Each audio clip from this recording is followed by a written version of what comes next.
3대 브랜드라는 LS 골드바, 조폐공사 골드바, 한국금거래소 골드바입니다. 남들은 다 금 투자를 하는데 나만 금 투자를 안 하는 건 아닌지 고민이 되시나요? 오늘은 지난 30년간 경험을 담은 금 투자하는 방법에 대해서 설명해 드리겠습니다. 기본적으로 금 투자는 실물금을 구매하시거나 아니면 금과 관련된 금융상품에 투자하시는 방법이 있습니다. 금융상품으로는 대표적으로 ETF, 금통장, 그리고 KRX를 통한 금거래를 이야기할 수 있습니다.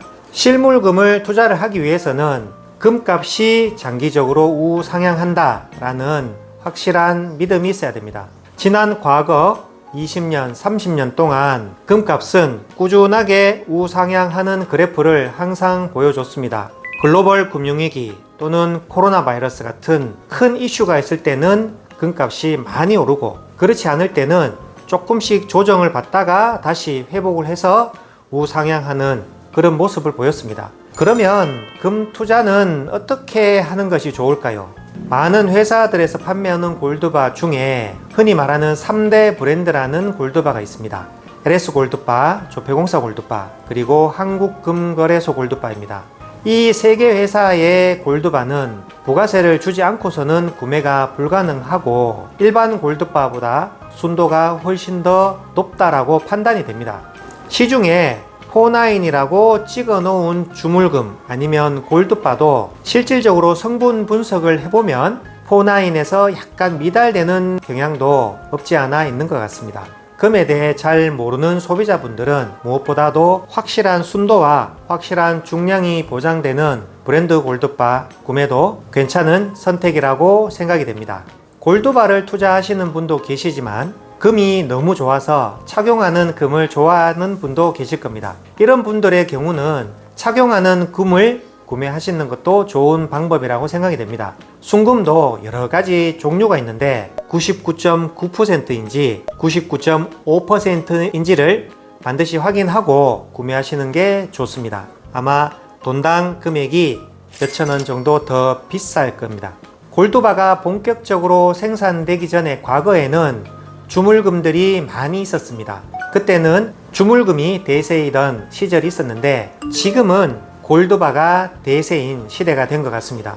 골드바를 고객님들이 훨씬 더 많이 찾는 이유는 순도에 대한 믿음과 확실한 중량에 대한 신뢰도라고 생각이 됩니다. 금액이 조금 비싸다 하더라도 골드바를 구매하시는 걸 추천드립니다.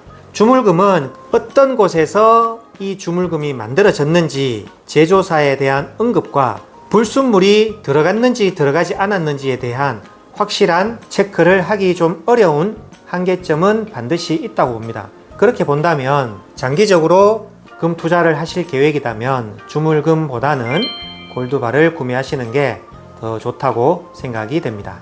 미국에 실제로 거주하는 분들의 소식에 의하면 현재 미국에서는 물가 상승이 생각보다 심각하고 미국인들의 식료품이나 사재기 형태가 많이 나타나고 있다, 이런 이야기들을 듣고 있습니다. 트럼프 대통령의 관세 정책이 가장 큰 고통으로 다가온 것 같고 미국 연준에서는 이 부분을 결코 무시할 수는 없다고 생각합니다.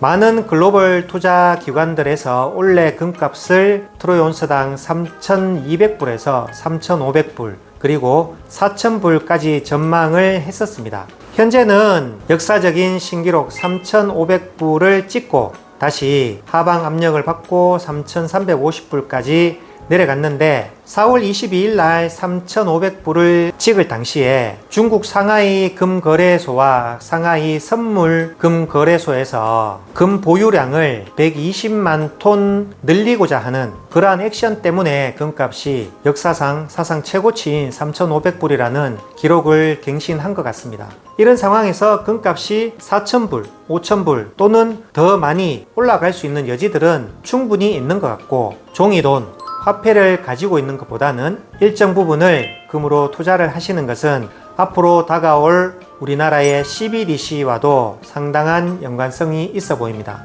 지금 현재 각국의 중앙은행들이 자국이 보유하고 있는 금을 미국이나 영국에 맡겨놓고 있는데 이런 실물금 인출 사태가 만약에 본격화가 된다면 실질적인 금의 존재와 그리고 금 가격의 상관관계로 인해 금값이 다시 한 번 더 큰 요동을 치지 않을까라는 생각이 됩니다. 만약에 언론에서 이러한 뉴스를 접했다고 하면 그때는 이미 늦을 수도 있습니다.